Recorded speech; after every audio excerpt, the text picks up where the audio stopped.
I work 3 jobs: warehouse in the morning, food delivery in the evenings, and on weekends, I help out at a local car wash. It's not glamorous. It's not fun, but it pays the bills. Mostly, we've got a mortgage to finish, and I've been trying to put money aside for our son, Tyler. He's 15 now. Smart kid. Deserves a shot at college without drowning in debt. That's what I tell myself every time I lace up my boots at 5:15 a.m. Rachel used to work too. Office admin at a dentist's office.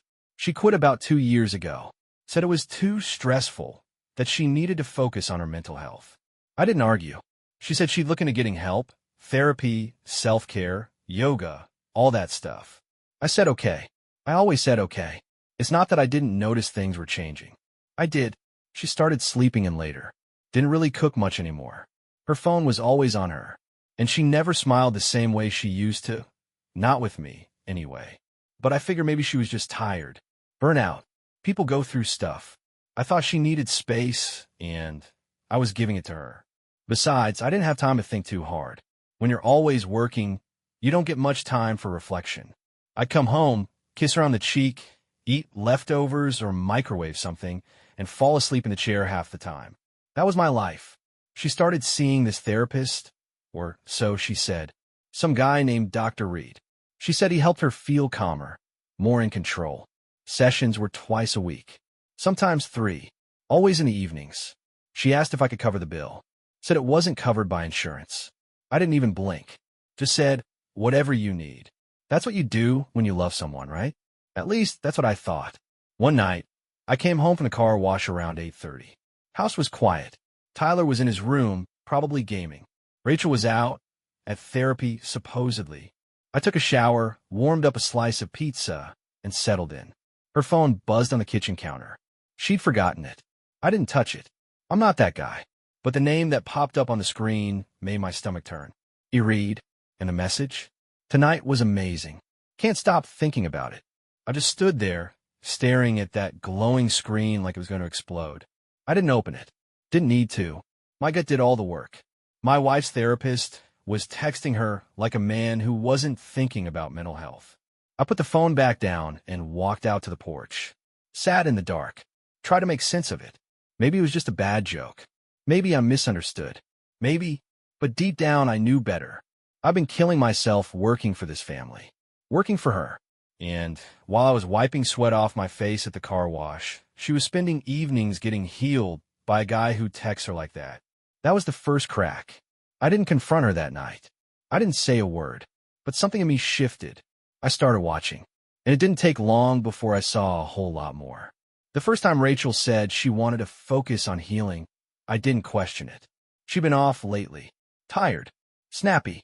Some days, she wouldn't even come out of the bedroom until noon. I figured maybe she was going through something she didn't want to say out loud. Maybe something hormonal or emotional, I don't know. I'm not a doctor. She started talking about self-care. Said she needed space to feel like herself again. Started going to yoga on Tuesday and Thursday mornings. Massage appointments once a week. Then came therapy. She said she found a guy who really listens, Dr. Eric Reed. She said he didn't take insurance, but he was worth every dollar.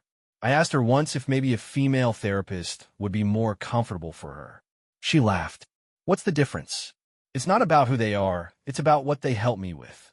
I didn't push it, because that's what I did. I worked and I didn't push. We were still sleeping in the same bed, still having dinner together some nights, even if it was quiet. I thought she was just in a slump, something she'd work through and come out stronger. I believed in her. She had her routine, and I stayed out of it. Mornings were for yoga or journaling. Afternoons, she said, were for reading or meditating. Then twice a week, like clockwork, she had her evening sessions with Dr. Reed. She never let me drive her, never let me meet him. Always said it was in home, a private, comfortable space, and that she preferred to go alone. She'd leave around 6:30 p.m. dressed nice, but not too nice. Jeans, makeup, perfume, the kind of effort she hadn't made for dinner with me in a while. I noticed, but I also told myself not to be that guy. The insecure husband, the jealous type. Let her breathe, I kept saying to myself. Then came the receipts. She left her purse open one afternoon, while I was grabbing something off the kitchen counter.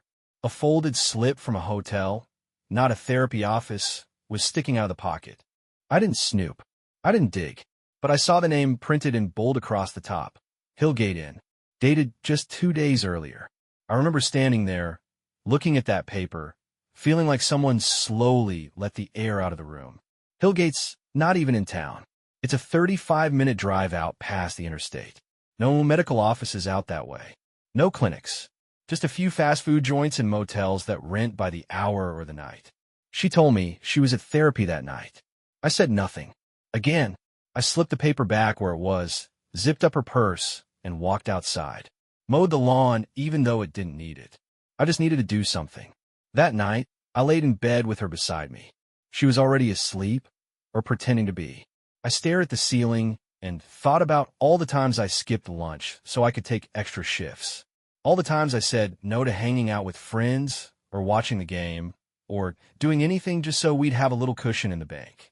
I was giving her everything I had, and she was giving herself to someone else. But I still wasn't ready to explode. I'm not built like that. I don't burn hot. I burn slow. And when I finally light, I don't stop. I've always been a heavy sleeper. When you're working 3 jobs, your body just shuts off the second it hits a mattress. But one night, maybe a week after I saw that hotel receipt, something pulled me out of sleep. It was around 1:40 in the morning. I remember because I looked at the clock. The glow from Rachel's phone lit up the bedroom like a flashlight in the dark. She was lying on her side, back to me, whispering. I didn't move, just listened. Her voice was soft, careful, like she didn't want to wake me. She said things like, "I needed that," and "You always calm me down." Then she giggled. Quiet, but I heard it. I hadn't heard her laugh like that in months. Not with me. Not with Tyler. Not even with her sister on the phone. It was the kind of laugh you save for someone who makes you feel alive. She ended with, "I'll see you soon. I promise." Then she slipped the phone under her pillow and lay still. I kept breathing slow, pretending to sleep, but inside I was wide awake. My heart was pounding in my chest, so loud I could feel it in my ears. She thought I was too tired to notice. She thought I was too busy, too trusting, too dumb to put it together. I didn't say a word. Didn't ask who it was. I didn't need to. There was only one name that made sense. Dr. Reed, the magical therapist who doesn't take insurance, prefers private sessions, and somehow has my wife giggling on the phone in the middle of the night. The next morning, I played it cool. Made her coffee like I always did. Kissed her cheek. Asked about her session from the night before. She smiled and said, "It went really well. He thinks I'm making progress." I nodded. That's good. She didn't know I was awake when she whispered to him in the dark. Didn't know I'd already seen the hotel receipt. Didn't know the man she thought was too tired to care had started watching everything. That same day, I checked her phone plan. Family plan, 2 lines, 1 account. I never paid much attention before. Why would I? But I logged on my lunch break and looked at the call history. There it was. A number that showed up over and over again. Late nights. Mid-mornings. Middle of the damn afternoon. Always the same number. I copied it and did a quick search. It didn't take much. Eric J. Reed. Licensed wellness coach. No medical degree. No office address listed. Just a few blog posts, some Instagram photos of quote of the day nonsense, and a P.O. box listed as a mailing address. But the thing that really stuck out? One photo. Him and a woman in sunglasses, walking out of what looked like a motel. Her hair was pulled back, but I'd know that walk anywhere. It was Rachel, and suddenly, everything added up. She didn't need therapy. She needed cover. She wasn't healing. She was hiding. And I've been footing the damn bill the whole time. That night, I didn't say a word, but I didn't sleep either.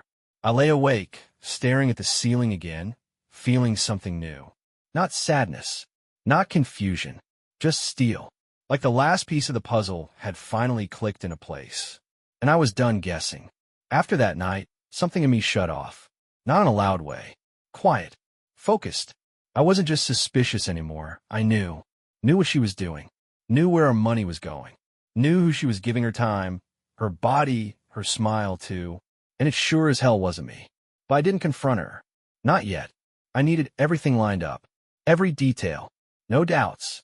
No room for her to spin it. That's how I operate. Always have. When something breaks at work, I don't guess. I figure it out. Same thing here. I started keeping track. Time she left the house. Where she said she was going. What time she got back. What she was wearing.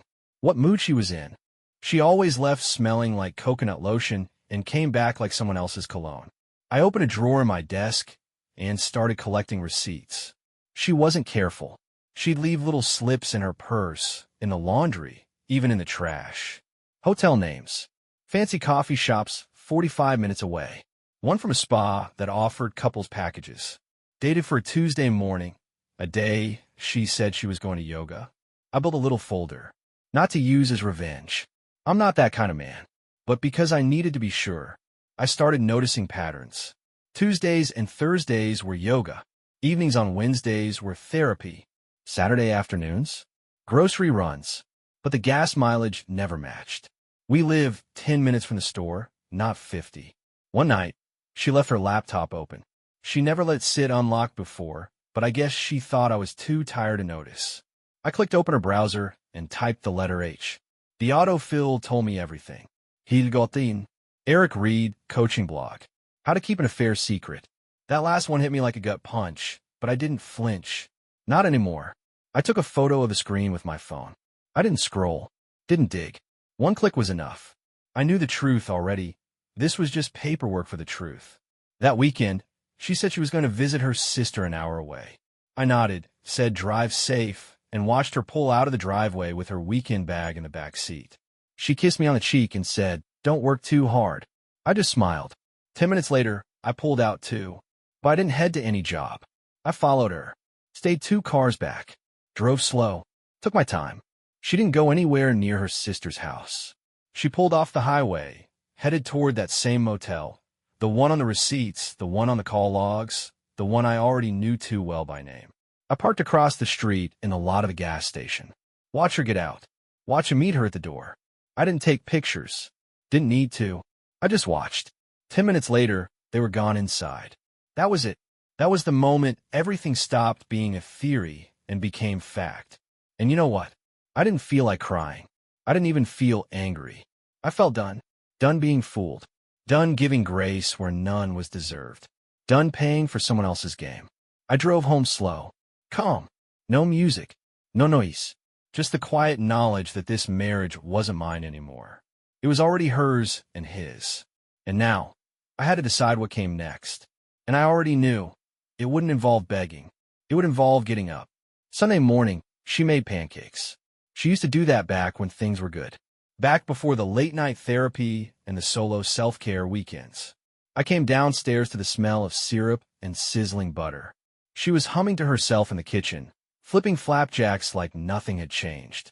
Like she hadn't spent the night in a motel with another man. "Morning," she said, cheerful. I thought I'd make breakfast for once. I nodded. "Smells good." I sat at the table, watching her move around the kitchen like it was just another Sunday. She poured coffee, asked if I wanted 1 egg or 2, and made small talk about the weather. I answered, but I was somewhere else in my head, still sitting in that car across from the motel, still watching her walk inside with him. She served the food and sat down across from me, smiled like the woman I married. I took a bite, chewed slow, then I said it. "So how's your sister doing?" She blinked. "What? Your sister?" I said, looking her right in the eye. "You said you went to see her." She shifted in her seat. "Oh, yeah, she's good. Tired. She's been working a lot." I nodded. "Funny, I talked to her this morning." That stopped her. She froze mid-sip. "You what?" I called her, just to say hi. She said she hasn't seen you in a while. Rachel's face changed in an instant. Smile gone. Eyes narrowed. "Well, I didn't go all the way to her place. We just met up halfway. Got coffee. In Hillgate." Silence. She didn't even try to answer that one. I set my fork down. Calm. Quiet. My voice steady. "I know, Rachel." She looked down at her plate. "I know about the hotel. The fake appointments. The late-night calls. All of it. I can explain," she whispered. "No," I said. "You really can't." She rubbed her forehead, trying to think of something. "Anything." "It wasn't serious," she finally said. It started out as emotional support. "I wasn't trying to hurt you." "You weren't trying?" I said. You just accidentally ended up in a motel bed with your therapist? He's not my therapist. Not really. I laughed. Just once, sharp and humorless. Yeah, I figured that part out. She looked at me like she expected me to yell, to throw something, to cry. But I didn't give her any of that. I just looked at her like I was seeing her for the first time. The real her. Not the woman I married. Not the woman I worked 3 jobs to support. Just the woman who lied to my face every day for months while I killed myself trying to give her a good life. It didn't mean anything, she said. It meant enough for you to lie about it, I replied. She didn't respond. I stood up and took my plate to the sink, rinsed it, dried my hands. Then I looked over my shoulder. I'm not going to make a scene, Rachel, but we're not coming back from this. Tom, I already talked to a lawyer. That landed hard. She blinked, like I'd hit her with cold water. I don't want to fight, I added. I'm not out for revenge, but I'm done being played.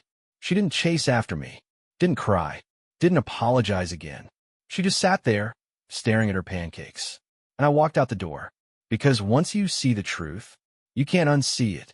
And I wasn't staying in a house built on lies. The hardest part of all this wasn't the motel, wasn't the phone calls or the receipts, or even the way Rachel sat there and tried to tell me it didn't mean anything.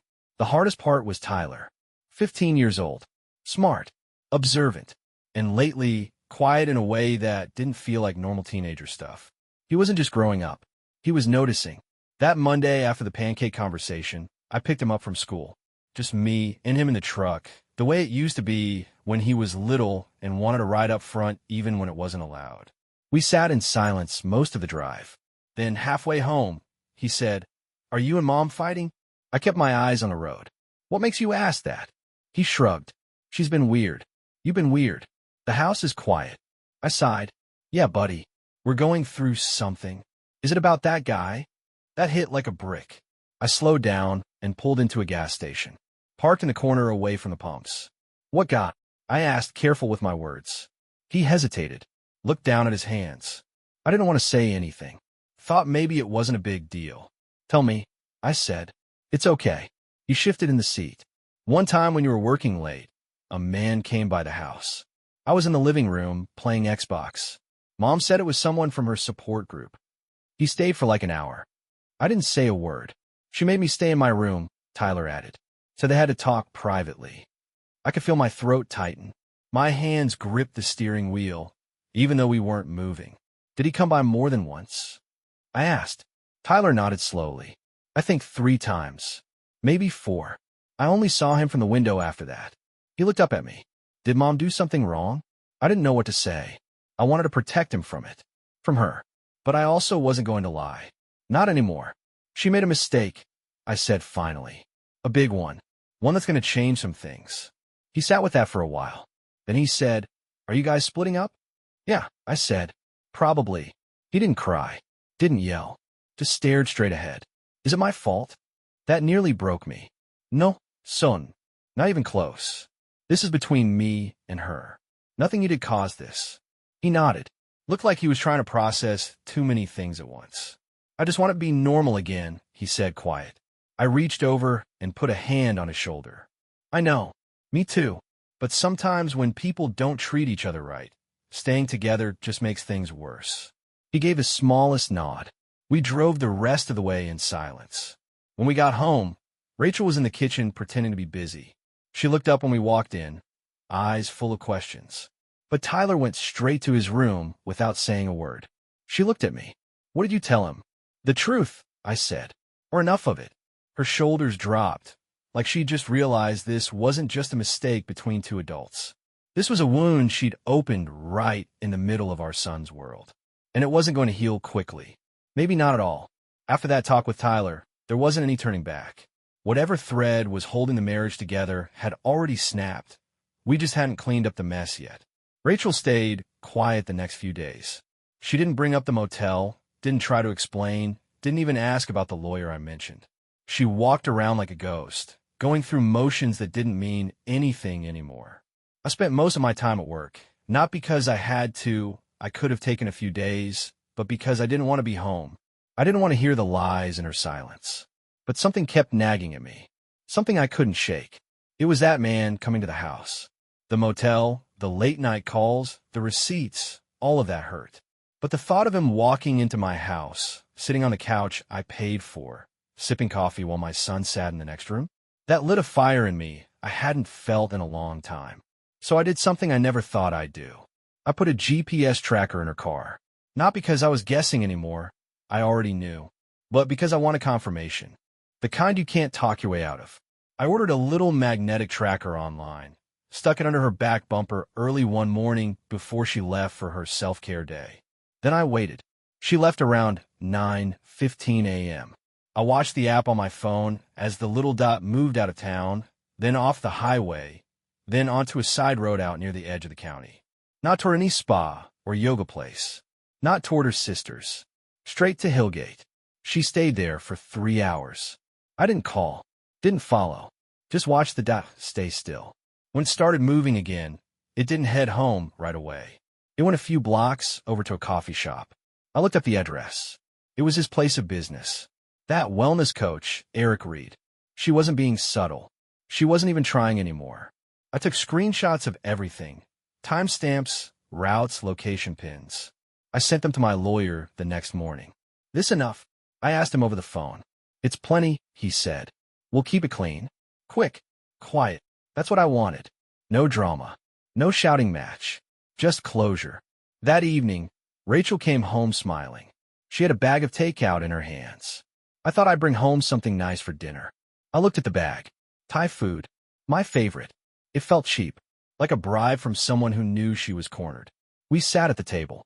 She tried to make small talk, asking about my day, how work was going, if I was still meeting with the lawyer. I just nodded through it all. Ate slow. Said little. When we were done, she asked, "Is there anything I can say to make this better?" I wiped my mouth and looked her in the eye. Not anymore.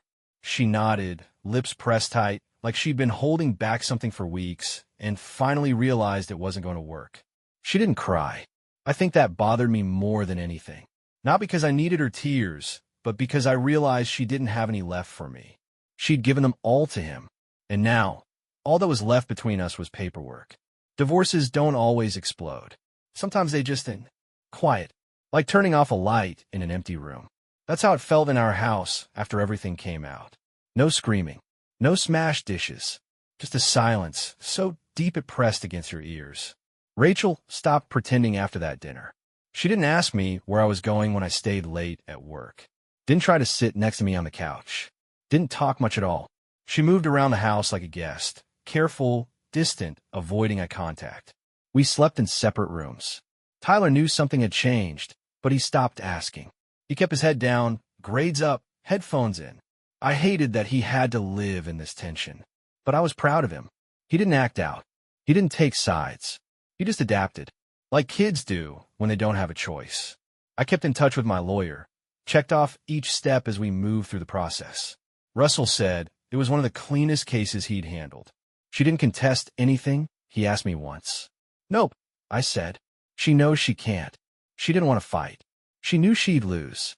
I handled the paperwork, moved my direct deposit to a separate account, and took her off every bill and benefit I could. She kept her phone and her car. I didn't care. I didn't want her stuff. I just wanted her gone. We agreed she'd leave the house within 30 days. It wasn't mine yet. We still had a few years on the mortgage, but I'd worked too damn hard to hand it over to someone who turned it into a lie. I started sleeping better. I didn't even notice it at first. Just woke up one morning and realized I hadn't tossed and turned all night. No dreams. No pacing. No staring at the ceiling wondering where she was or who she was with. That weight, the one I'd been carrying without realizing, it was finally off. One night, about 2 weeks after the GPS confirmation, she stopped me in the hallway. "I'm moving out next Friday," she said. I nodded. "Okay." She waited a second, like she wanted to say more.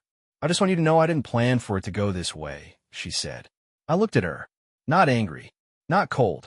Just done. "I know," I said. "That's the problem." She nodded. Like she knew it too. We stood there a second longer, then walked in opposite directions. I didn't watch her go. The next Friday came. I was at work when she moved out. She didn't ask me to help. Didn't tell me where she was going. Just packed her things, left her keys on the kitchen counter, and disappeared. I came home that night and walked through the house. It felt strange at first, too quiet, too clean. Her scent was gone from the bathroom, her coat from the hook, her coffee mug from the cabinet. But after a few minutes, I sat down in my chair, the one she used to say was too ugly for the living room, and leaned back. And for the first time in years, I exhaled. Really exhaled. Not the tired kind. Not the stressed kind. The kind that feels like finally coming up for air after drowning in someone else's choices. Everything was broken, but at least it was honest now. A week after she left, Rachel texted me. Not a long message. Just, "Can we talk?" I stared at it for a minute, then set my phone back down on the counter. I didn't answer right away. Didn't feel the need to. I had nothing left to say, and she already knew why. 2 hours later, another message came in. "I didn't think you'd actually go through with it." That one made me laugh, just a little. Not because it was funny, because it said everything I already suspected. She thought I'd fold. She thought I'd yell, sulk, threaten, wait. She thought I'd do what I always did, put my head down and keep working while she sorted herself out. But not this time. This time, I didn't wait. I answered that one, finally. 3 words. "You didn't know me." A few minutes passed. Then the typing bubbles popped up. She sent one last message. "He's not who I thought he was. It's over." I read it twice. Not because I cared. I just wanted to see how far she'd go to dig for sympathy. I didn't reply. She was fishing, looking for something, guilt, comfort, maybe even a door left half open. But I'd already closed it, locked it, and thrown away the key. I didn't need to punish her. Life was already handling that. You trade a steady man for a thrill, you better pray that thrill knows how to stick around when the lights come back on. Turns out he didn't. I guess the late-night phone calls and cheap motel rooms felt exciting while she still had a home and a family to fall back on. But when that was gone, when the heat wore off and real life crept back in, the fantasy cracked, and I was already on the other side of it, clear-eyed and calm. I came home from work the next day and found an envelope in the mailbox with her handwriting on the front. Inside was a letter. Handwritten. Neat. Like she was trying to make it feel serious. She apologized, not just for cheating, but for everything. For letting things fall apart. For not being there. For breaking something she didn't know how to fix. She wrote about how I used to bring her coffee in bed on Sundays. How I showed up at her job, once just to bring her lunch. How I hugged her when her dad passed, even when she tried to act tough. She wrote that she never stopped loving me, but she lost her way. At the bottom, she said, "I hope someday you'll remember the good things too." I folded it back up and put it in a drawer. Not because it meant anything, just because it was proof that she knew what she lost. She didn't expect me to move this fast. She didn't expect me to protect the house, split the accounts, see the lawyer, file the paperwork, and go quiet. But I did, because I'd already spent too many years putting everything into a woman who didn't know how to give anything back. And now, I wasn't angry. I wasn't bitter. I was free. Not because she gave me that freedom, but because I took it the moment I realized she thought I never would. It's been 2 months since Rachel moved out. I still see her name sometimes, on old paperwork, or when a letter shows up addressed to both of us. But that's about it. She hasn't been back to the house. She hasn't asked to. I think she knows better. Tyler's adjusted better than I thought he would. He doesn't talk about it much, but I catch him watching me sometimes like he's still trying to figure out how I stayed so calm through it all. I don't have a good answer for him. You just do. When it's your job to hold the line, you hold it. Even when it hurts. He's been spending more time with me lately, helping me with the car on weekends, watching ball games again, asking questions about work, about money, about life. I think he wants to understand what it means to be a man. Not the loud kind who throws fits and breaks things, but the kind who stays steady when the whole house shakes. I won't lie, I still have moments. Mornings where I turn over and forget the other side of the bed's cold. Sundays when I still make 2 cups of coffee by habit. Evenings when I open the fridge and see a brand of yogurt I don't eat but used to buy because she liked it. Little ghosts. But they don't scare me. They just remind me how far I've come. The house is cleaner now. Quieter, too. I fixed the leaky faucet she never stopped complaining about. Repainted the porch. Started running again in the mornings, just a couple miles before work. Nothing fancy. Just movement. I cut back on hours, just a bit. Dropped the car wash gig. Started putting more time into Tyler's college plan. It's not much, but it's growing. I also opened a separate savings account. For me this time. Don't know what I'll use it for yet. Maybe a trip. Maybe a boat I'll never use. Maybe nothing at all. Doesn't matter. The point is, it's mine. Sometimes people ask if I'd ever take her back if she changed. If she begged. If she came crawling. I don't even entertain it. You can't rebuild trust when the foundation was rotted out from underneath you. She made her choices. I made mine. And now, all that's left is the work. The work of healing. Of being a better dad.